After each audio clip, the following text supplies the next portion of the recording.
पुरी करायची आहे, पण पुरी खूप तेलकट होते, हवी तशी फुगत नाही, पुरीला एकसारखा सोनेरी रंग येत नाही आणि हवी तशी खुसखुशीत होत नाही. असं तुमच्या बाबतीत होतं का? ही रेसिपी शेवटपर्यंत बघा. पुरी करताना, पीठ मळताना ते तळेपर्यंत काय काय आपण चुका करतो ना, त्या लक्षात येतील.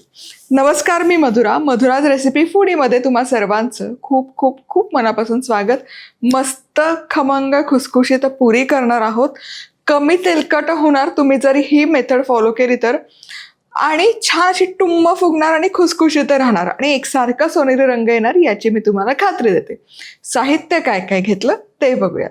1.5 कप गव्हाचं पीठ, पाव कप बारीक रवा, चिमूटभर साखर आणि पाव चमचा मीठ. आता रव्यामुळे काय होतं की पुरी आहे ना छान खुसखुशीत होते आणि बराच वेळ जरी ठेवलं तरी त्यातला खुसखुशीतपणा परफेक्ट राहतो. आता प्रमाण तुम्हाला सांगते.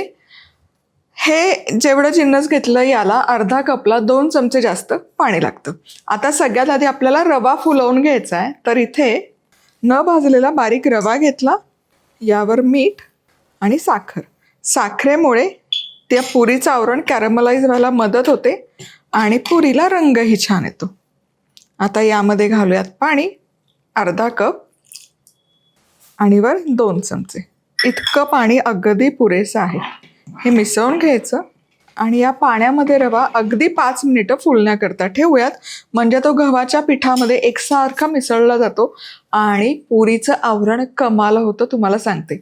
बरं, कणिक मळताना यामध्ये तेल वगैरे मोहन घालायची गरज नाही, हे आणखी सांगते. काय होतं, तेलाचं मोहन घातलं तर आत तेल बाहेर तेल, पुरी तेल खूप पिते, तेल खूप शोषते. त्यामुळे कणिक मळताना तेलाची अजिबात आवश्यकता नाही. रवा छान फुलला, हे बघा, पाणी छान शोषून घेतं रवा आणि छान फुलतो देखील. आणि पुन्हा भाजलेला रवा घ्यायचा नाही, कच्चा बारीक रवाच यामध्ये वापरायचा आहे. आता या रव्यामध्ये घालूयात 1.5 कप गव्हाचं पीठ. प्रमाण अचूक आहे, डोळे झाकून फॉलो करू शकता. मिसळायचं. वर्ण वाढीव पीठ घालायची अजिबात गरज नाही. रव्यामध्ये जितकं पाण्याचा अंश आहे आणि ओलसरपणा आहे तेवढ्यातच ही कणिक छान तिंबून किंवा मळून तयार होते. आता पहिल्यांदा सगळं हे ओलसरपणा कणकेमध्ये जिरवून घेतला. आता छान घट्टसर कणिक आपल्याला मळून घ्यायची. हे बघा, छान आता ही एकसंध करून घ्यायची. चला, हे बघा, मस्त अशी घट्ट मळून घेतली. अजिबात वर्ण वाढीव पाण्याचा वापर केलेला नाही. जितकं पाणी तुम्हाला दाखवलं तितक्यात मळून झाली. आता यावर थोडंसं पाण्याचा हात लावते, म्हणजे आपलं पीठ सुकणार नाही. झाकण ठेवायचं. नेहमीच्या कणकेप्रमाणे एक 10 ते 15 मिनिटं मुरवून घ्यायची.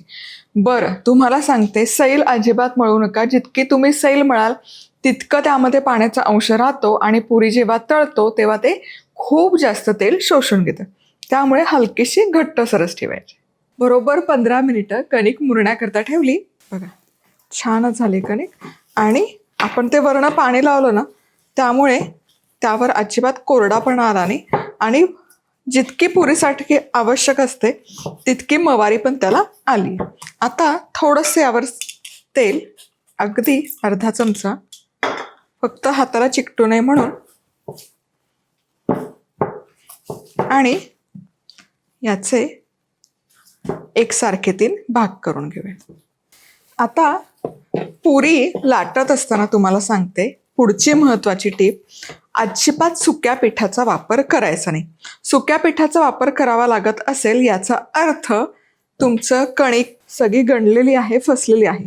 सुकं पीठ का नाही लावायचं तुम्हाला सांगते. सुक्या पिठाचा वापर केला लाटताना तर ते पीठ काही पूर्ण शोषलं जात नाही आणि जेव्हा आपण ती पुरी तळतो तेव्हा ते सगळं सुकं पीठ एकतर त्या तेलात उतरतं. दुसरी गोष्ट, पीठ सैल झालेलं असतं की नाही, पुरी आपली खूप सारं तेल शोषून घेते.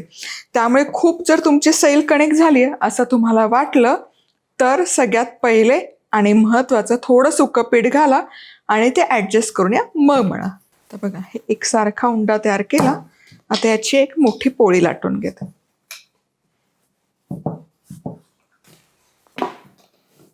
बघा, तेल नाही लावलेलं, पीठ नाही लावलेलं तरी किती सुंदर लाटली जाते.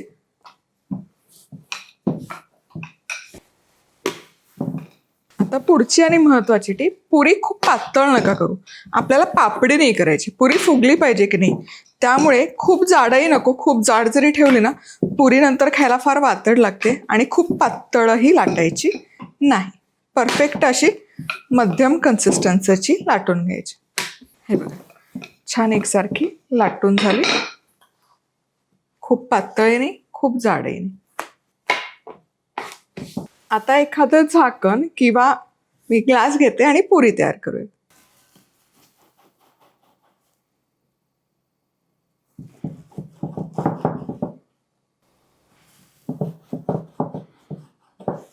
चला, याच प्रकारे सगळ्या पुऱ्या तयार करूयात.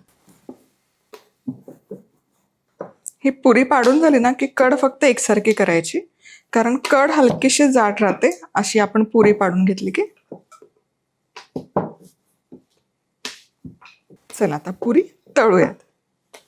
आणि पुऱ्या जर एकसाथ तुम्ही लाटून ठेवणार असाल तर त्या एका डिशमध्ये काढून झाकून ठेवायच्या, नाहीतर त्या कोरड्या पडतील.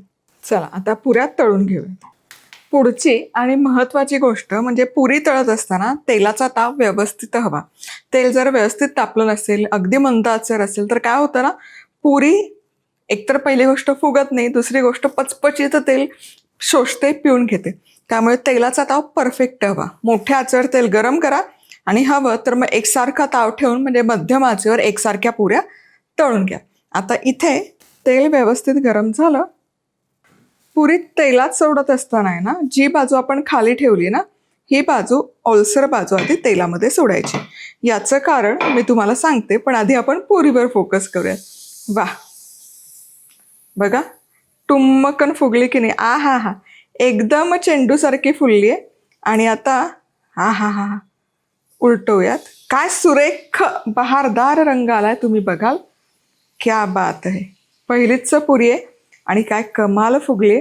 आता ही सारखी आहे ना अलट पलट करत अजिबात तळायची नाही. एक बाजू एक वेळेसच तळून घ्यायची. एक जी साखर घातली ना त्यामुळे ना छान असा एकसारखा सोनेरी रंग यायला त्याला मदत होते बघा. आता ही पुरी काढूयात आणि लगोलग खाणार असाल तर कढईतून ताटात किंवा अशी जाळीवर, म्हणजे त्याला ओलसरपणा नाही राहत.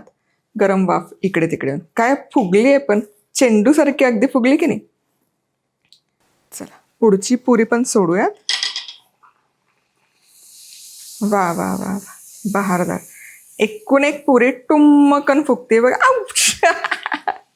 क्या बात आहे. आता पुरी आहे ना, एक बाजू एक वेळेसच तळून घ्या, सारखी अलट पलट करू नका. हे बघा, आता ही स्वतःहून पलटी मारली म्हणून मी करते फक्त, कारण त्याला रंग आला पाहिजे. वा, पण बघा काय बहारदार झाली आहे. ही दुसरी पुरी आपली. वा वा वा वा वा,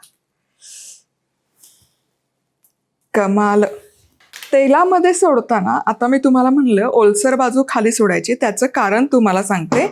कारण त्यामध्ये हलका ओलसरपणा असतो, त्या पाण्याची वाफ होते. ते वाफ झाली की पुरी टुम्मकन फुगायला मदत होते. त्यामुळे वरची कोरडी झालेली बाजू कधीच तेलामध्ये सोडायची नाही. खालची ओलसर भाग जो असतो किंवा ओलसर बाजू ती तेलामध्ये सोडायची. चला, काय एकूण एक पुरी फुगते. आणि जसं मी सांगितलं, एक बाजू एकच वेळेस तळून घ्या, सारखी अलटपलट करू नका. कारण एक बाजू जी फुगलेली आहे ना ती सच्छिद्र होते. सारखी अलटपलट केली तर ती तेल खूप पिते. बघा, बोलता बोलता पुढची पुरी पण बहारदार फुगलेली आहे.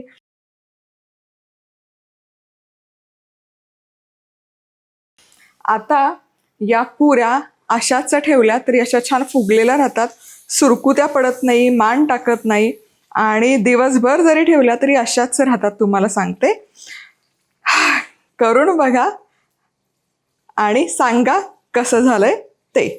चला, पुन्हा भेटूयात अशाच कमाल रेसिपी सोबत. तोवर मस्त राहा, खुश राहा, आनंदी राहा. सगळ्यात महत्वाचं, खात राहा.